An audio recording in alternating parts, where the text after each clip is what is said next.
What's up, guys? Brett Okamoto from ESPN, joined today by the champ, the UFC welterweight champ, Kamaru Usman, who was in attendance at UFC 272. I'm sure a lot of you saw him there, heard from him during fight week, and now he's back in Florida with his daughter, being a dad again, right? Taking her to school, taking her to gymnastics practice. Fun weekend, and then it's right back to dad life in Florida, huh? Yeah, it never really gets old. It's Yeah. just that's his life now. For sure, for sure. Yeah. Tell me about fight week, man. It's I'm curious to know, sort of, like, you seem to be enjoying yourself. Were you like invested in the fight? Did you care one way or another? Did you find yourself caring when you didn't think you would care? Were you just there as like a complete fan? I mean, when you have history with those guys, but you've beaten them both twice already, I'm sure it's kind of carefree. And like, what is it like being part of that week? Yeah, I wouldn't say I had a vested like interest in the fight in general. Of course, like I've said before, I'm a fan of the sport, and I'm a fan of all these guys, even though they may not know it, even though they're, whether you're a flyweight, you're a lightweight, whether you're a newcomer or not a newcomer, I'm a fan of these guys. You make me a fan. If you're doing your job, make me a fan. Mm-hmm. And so I guess I was very interested because my family was interested, because for four times my family had to be invested in watching me go out there, prepare, and actually compete against these guys. So my family was, they had that interest in it, to where they told me that, and I knew that, and most importantly, my daughter knew that, and she wanted to see it. She would talk about it. So obviously, since the pandemic, we haven't been able to actually go to an event that I actually wasn't participating in. So I thought it would be tremendous for me to just take my whole family and just share that experience with them as a fan. And that's what you saw all week. That's the calmness, the relaxation, and just the fun that I was having, was me just sharing that experience with my family, and not them sitting there nervous that it was actually me going in there to compete. Yeah, yeah. Who was your daughter pulling for? She wanted Masvidal. This is word for word what she said. I mean, I would like for Masvidal to win, but I don't really care. I don't win. Okay, all right. Yeah, that's what she said. But she wanted Masvidal to win. As you're sitting there, like, does it cross your mind at all that I mean, you're a businessman, you've made that clear, you're a competitor, you're a great champion. Good fights are good business though, as well. Did it ever occur like to you, or did you ever think like, oh, one of these two would be better for me, like to maybe build a third fight? Like, did that thought ever cross your mind as you were watching all this? Of course. Yeah. Of course, the Covington fight, obviously that was more, people love to see a champion tested. They love to see that. Nobody wants to see. I mean, let's be honest. We looked at Anderson Silva, dominated for so long. People started to hate him. People were booing him. There was not much he could do outside of that. But when a champion is tested, that right there is something that reminds people of that champion's character, why that champion is a champion. They want to see adversity. Fight of the night doesn't come with one guy just one side and beating up the other guy. Fight of the night comes when it's both parties going at it, and there's give and take. And so, of course, Covington has been the more challenging opponent, and it fueled me. It kind of pushed me to a certain level, and Masvidal did as well. But Covington was more challenging, and then even after the fight, Covington was able to stay the part and still kind of tried to stake a claim, even though I beat him twice, stake a claim that this is a fight that could happen. And I think if that fight happened again, of course, more people will be interested than my fight with Masvidal, because the first one, I felt I was unsatisfied, and then I wanted to put a stamp on that whole trilogy, and then I did that in that second fight. But with Covington, he still can talk a little bit, so I think that fight would be obviously better financially. Yeah, I mean, he can talk. He did a great job of doing that all week. During your Q&A with Megan O'Leary, a fan asked you, how many of those rounds did you think you win though? And you said, I thought I won all 10 rounds against Colby Covington. So I'm asking myself, and I'm wondering to myself, like, how would you get motivated to fight Colby Covington when you feel like you fought the guy for about an hour and won the entire thing? How could you be motivated for that? I'm motivated every day. Like and I think it's what made me who I am. Is there's just drive, this burning drive and desire inside me to compete. It's about competition. I don't care who the guy is. I don't care if I've seen the guy in the face 10 times. My junior year in college, when I was a national runner-up, I had beaten the guy 2 times already this season. And then actually 3 times already. And then he eventually beat me in the national finals. And so, no, each and every time I step out there, I'm going out to compete to my best. I want to bring my better self each and every time. And I've tasted defeat. I know that I don't like that. So I'm going to do everything possible to ensure that I don't feel that again. I want you to send a message to Colby here. He would like a 3rd fight against you, right? You are the champ. What does Colby need to do in order to get a 3rd fight with Kamaru Usman? Tell him what he has to do. Colby's he's doing the right things right now. You know, he's selling himself. You got to sell yourself. You got to, and you actually have to go out there and deliver and fight. Right now, it doesn't make sense. Go out there and sell yourself. There's a guy in the division that everyone is kind of giving all this hoopla about. So go out there. There's a couple more fights you need to take on. You haven't fought Gilbert Burns. You haven't fought Vicente Luque. You haven't fought Chimaev. So yeah, go out there, get a couple of wins, and then continue to sell yourself, and then you can stake that claim to where people won't deny you anymore.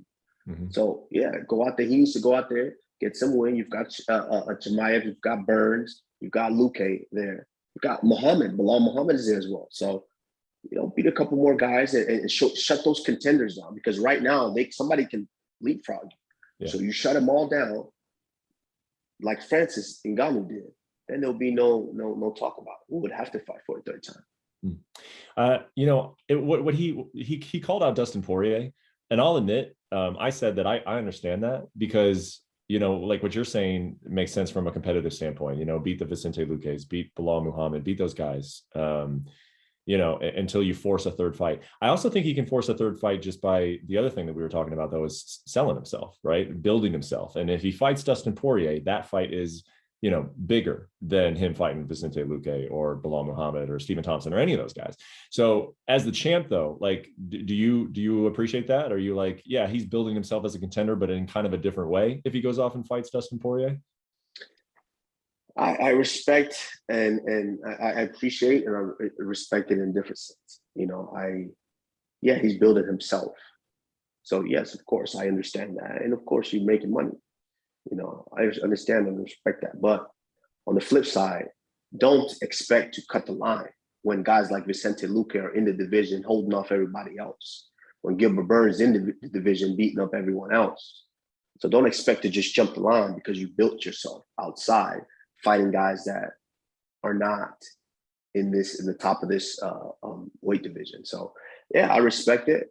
Get your money, of course. We can only do this for a short time. So go ahead and get your money, but at the same time, don't expect to cut these guys in line.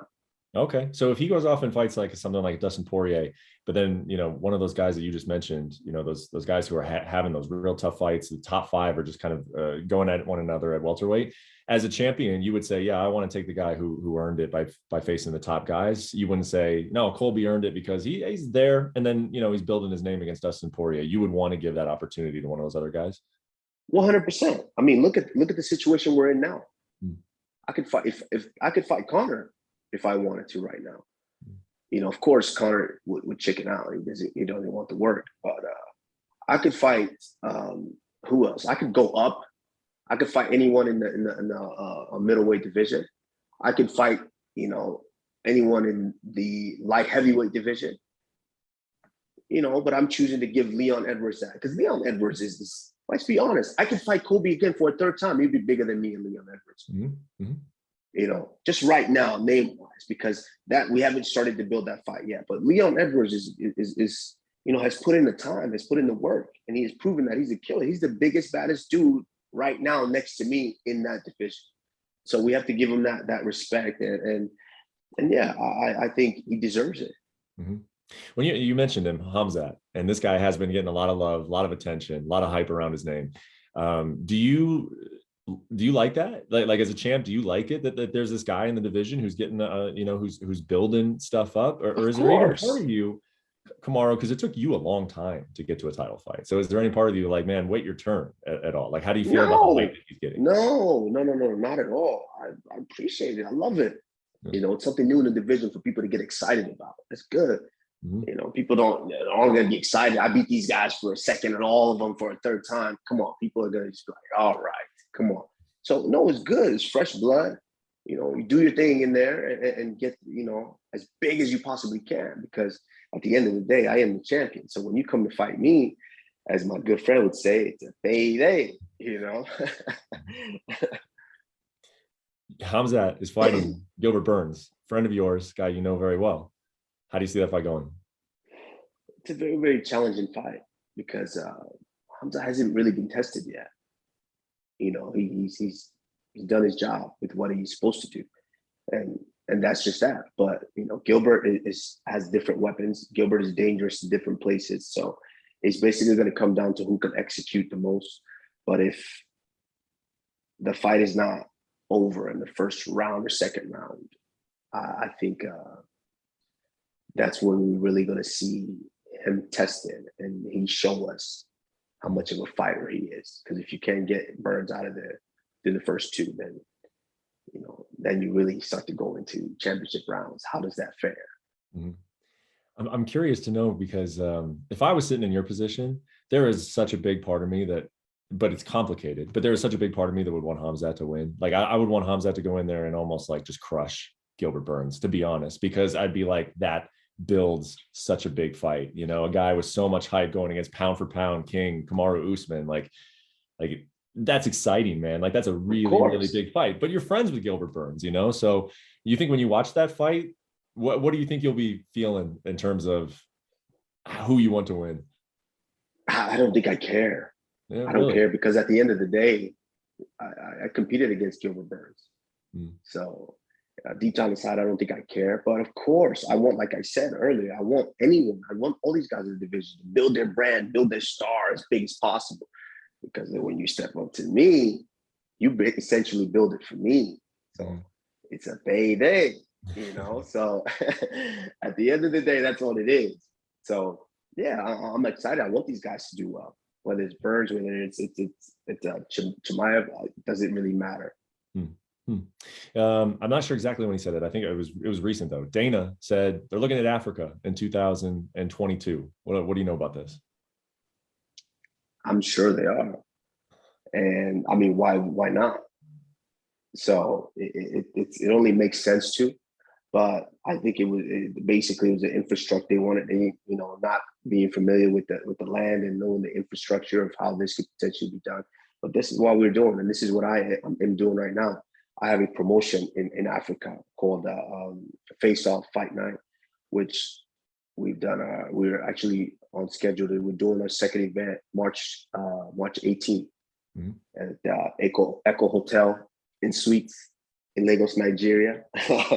Nice. And we also have a reality show that we're doing too, which is similar to the Ultimate Fighter. It's called the AKO show, African Knockout. So these are things that I'm doing to lay that foundation to show them that, hey, you can run an event here. You can bring an event here.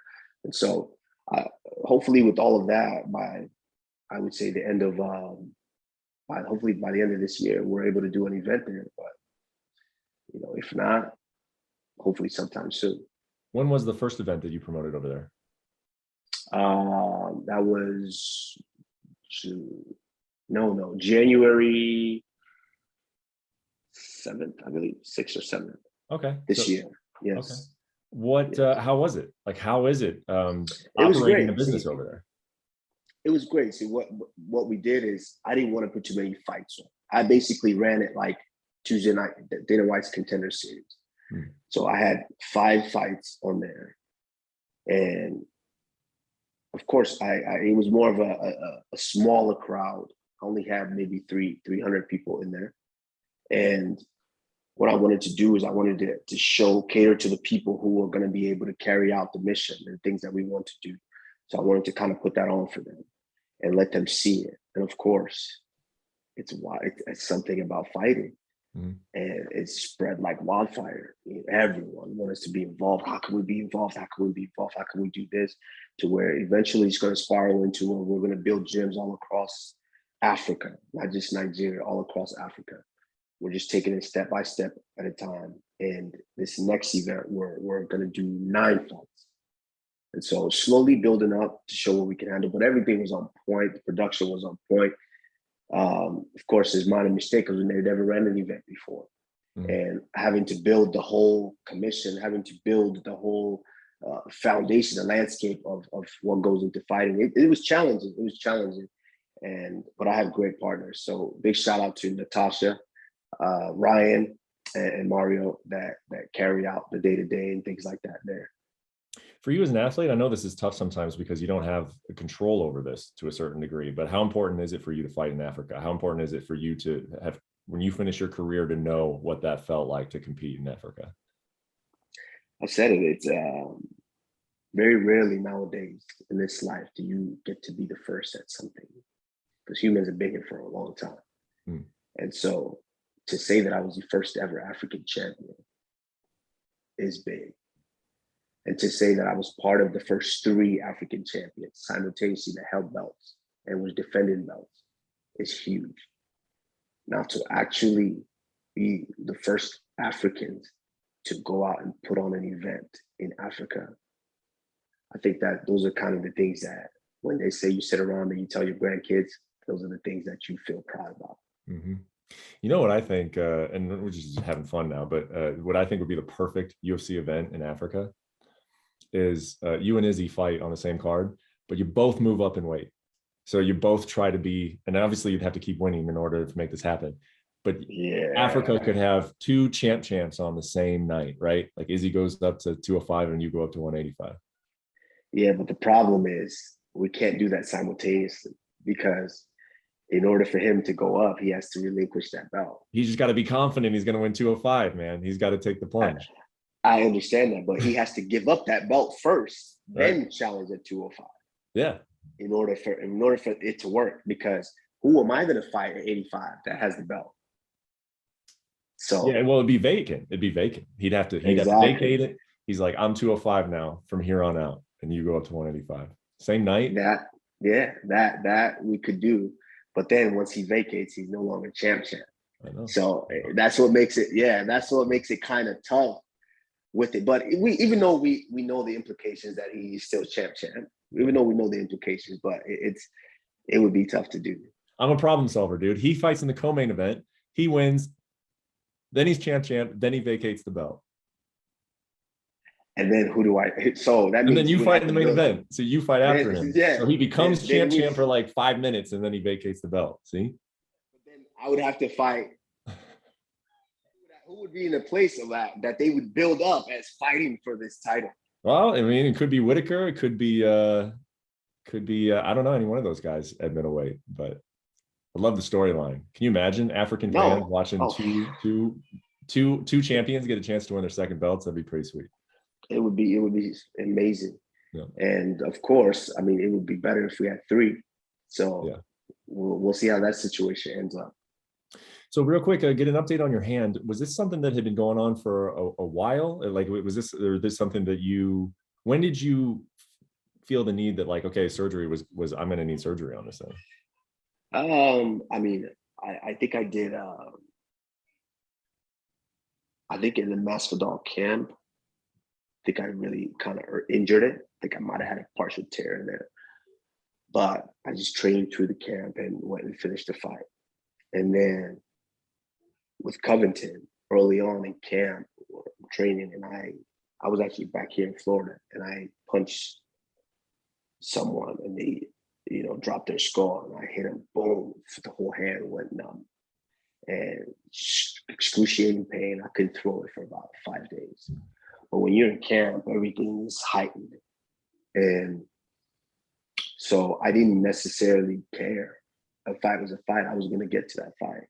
Mm-hmm. So I did everything possible around to ensure that I got into that fight. And so to get to the fight. So I'm training. Then about a month out,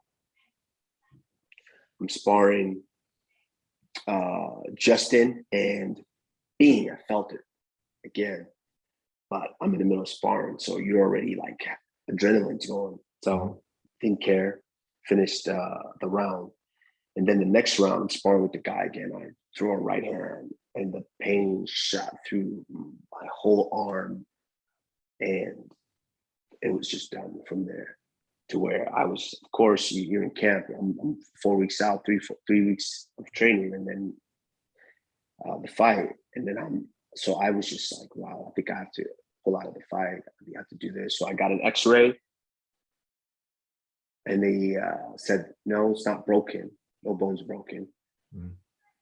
But I knew something was really, really wrong. And so they obviously insisted on me getting an MRI. And I said, no, I'm going to have to hold off because I don't want to get an MRI because the doctor, the professional, are going to give me the recommendation of what to do, what not to do. I said, no, I'll just do the physical therapy, whatever I can to just kind of keep it strengthened and then go into the fight. So for 3 weeks, I did not throw a right hand at all on anything. And Trevor is just what an amazing coach. We were just able to do what we can, strengthen the left hand and try to do the best we can to get to the fight.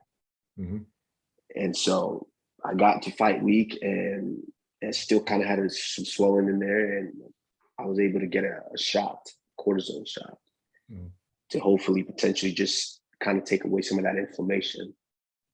And it did, but it was still excruciating pain. So I said, okay, but fight night, I don't care what happens. I'll cut a leg off if I have to get in there and do what I have to do. So I said, all right, I got to block it out. I blocked it out, went to the arena. That was the first time warming up in the back, I threw right hands. Wow. In 3 weeks, which was, and I could tell because in the fight, my right hand was off. The timing was a little off. The spacing was a little off. But the left hand, though, that was out. So now you get this surgery, and like, how does it feel now? And what do you need in order to be at a place where, like, yeah, I can commit to a fight? Because I know you've said you want to fight in July, Leon Edwards, but when can that decision be made in terms of the health of your hand? Well, the doctor said I have to take a couple months to really rehab it and let this tendon really heal, because a skull is a skull. You hit the skull at any moment, it's gonna hurt. So I need to get it to the point where I can throw a full out punch with no hesitation, because we all know the right hand. I could do some things with that. So I just need to get to the place where I could fully commit to throwing the thing without hesitating, and then I'll be good to go. How soon do you think you'll test it in that way? I think sometime in May. May, okay. Yeah, sometime in May I'll start. I think the doctor should. It's an excellent doctor, Dr. Shin. Shout out to Dr. Shin out in LA. Once he gives me the head up that it's safe for me to test it, I'm going to, because of course I even now I'm still training.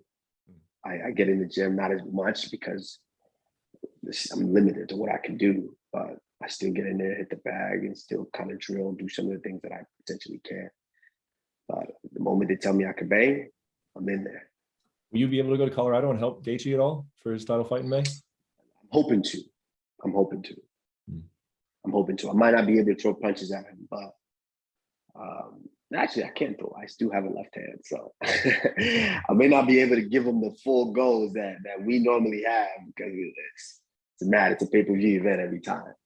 But yeah, I'm gonna get there to help in some shape or form. Make his life miserable at some point, in some way. Yeah, absolutely. Absolutely. All right, man. Well, one final thing for you, and thank you so much for the time, especially, because I know you just went traveling with your family, you're back with your daughter. And I saved this one for last for a reason, because I'm going to be honest with you, Kamaru, and I hope you don't get angry with me, but I don't want to be one of those guys who, gives my opinion in some video, and then I'm not willing to share it with you directly. You want to fight Canelo Alvarez, and me as an analyst, if someone asks me for my opinion on that, I'm going to say, I understand why he wants to fight Canelo Alvarez. Of course, the challenge, the money, the profile, all of that. Do I think that Kamaru has a chance as the pound for pound best fighter in MMA to beat Canelo, the best pound for pound boxer in boxing. No, I do not. I do not think that, you know. Why am I wrong? And like, sell it to me. I mean, because I'm a purist, as you would imagine I am. I cover this sport on a serious way. I would much prefer to see you fight Khamzat Chimaev, Gilbert Burns, Colby Covington than go box Canelo Alvarez. But I get it. This is the world we live in. So sell it to me, get me on board, and tell me why you would have a chance of winning this fight. Did you think, did you be honest? Mm-hmm. Did you think Pena had a chance of beating Amanda Nunes? Be honest. A very, very, very, very small one. Very slim chance. I thought that something weird almost would have to kind of happen in order for it to. Okay. Yeah. Okay. Now sell it to me as well. Did you think Ronda Rousey was going to lose that fight with Holly Holm? Yes. To Holly Holm? No. I thought Ronda would submit her within 2 minutes. Okay. Now, big one for you. Conor McGregor is fighting Nate Diaz on, 9-10 days notice? Mm-hmm. Did you think Conor McGregor was going to lose that fight? Absolutely not. Of course not. No. Now, let's go back to boxing. Did you think Buster Douglas was going to beat Mike Tyson? No. I was very, very young at the time, but no. No one did. See, that's the thing about this crazy thing that we do, sports, and not just sports, fighting. No one knows the size of the dog inside you. No one knows it. When you tell people your plans, yeah, they're not going to believe it because they don't see it. They can't do it. They don't do what you do. They don't walk in your shoes. They don't walk in your heart and your energy each and every day. No one knows that. No one sees it. I've said it, everything. I've said it. I manifested it. There's a lion inside here, a Nigerian, African lion that people don't really understand. I knew I was going to beat Tyron Woodley 4 years before that fight. Mm-hmm. And I told him, even when he wasn't champion, I said it while we were doing the press conference. I told him what I was going to do. I was going to dominate you from start to finish. And I did that. I tell these guys, and I said it, I was going to be pound for pound. And I did that. Hmm. So, of course, people don't believe you. People don't have to believe it. But when they see it, their jaw's going to drop and they're going to believe it. When I fought Jorge Masvidal, the second time, what were people saying? Oh, he's going to just hug him, take him down, stomp his feet, this and that. Jorge's never been knocked out. He won't stand with Jorge. Jorge has the best boxing ever, this and that. And what happened fight night? Mm-hmm. This is what everyone did. Go on YouTube, watch the reactions, everyone. It could happen. Hmm. Have you had a conversation with Dana? Have you had a conversation with Dana about it? No, we haven't spoke yet. No. Yeah. You feel like when that conversation takes place, you're going to have to win him over, give him a speech like that you just did? Because I just don't feel like Dana likes these crossover fights anymore. He was kind of forced into one at one point, but I do not think he likes them. Of course he doesn't like them because you want to keep your champion here. You want to keep your champion rolling and moving the needle for you. Absolutely. Mm. And I respect that because as a businessman, that's his job. He has to do that. But I need to, as we have to sit down and we'll talk about it because this is business at the end of the day. Mm-hmm. This is business. And this also moves the needle. I understand it on his perspective because we're going out, if we go out there and we're not successful over there, then okay, it makes him kind of feel bad because then these guys are still running around here saying that they're better athletes than us. Mm-hmm. But none of them are willing to come over here and actually do it. Of course. So I get it from his perspective, but hey, I've said it, I've stated it. This is something that will happen. And I keep saying it. I say it to everyone. Just like Anderson Silva and Chris Weidman. It can't be done until it's done. Mm-hmm. Well, I do love where your head's at, man. I mean, Africa, I didn't know you were promoting fights in Africa. I just knew you wanted to fight over there. So big things there. You want a crossover fight with Canelo. You got plenty of options at welterweight. You got maybe Khamzat Chimaev. If he does, and that's a big if, because Gilbert Burns is very, very good. But if Khamzat looks like he has in his first 4 fights, I think that could be one of the biggest fights of the year. But then, of course, Leon Edwards first. Leon Edwards is definitely first no matter what, right? Your next fight is 1,000% against Leon Edwards. Well, I've seen stranger things, but right now my focus is on Leon Edwards because he's the clear contender right now. So my focus is on him, but at the end of the day, this is not just my decision. Mm-hmm. Dana White is the greatest at what he does. So this has to do with him as well. Yeah. Well, best of luck with the hand, dude. I hope it holds up. Hope you're throwing right hands very soon, and looking forward to what's next. I appreciate the time. All right, my man. Appreciate it. Thank you. All right, bud. Take care. Thanks for watching ESPN on YouTube. For live streaming sports and premium content, subscribe to ESPN Plus.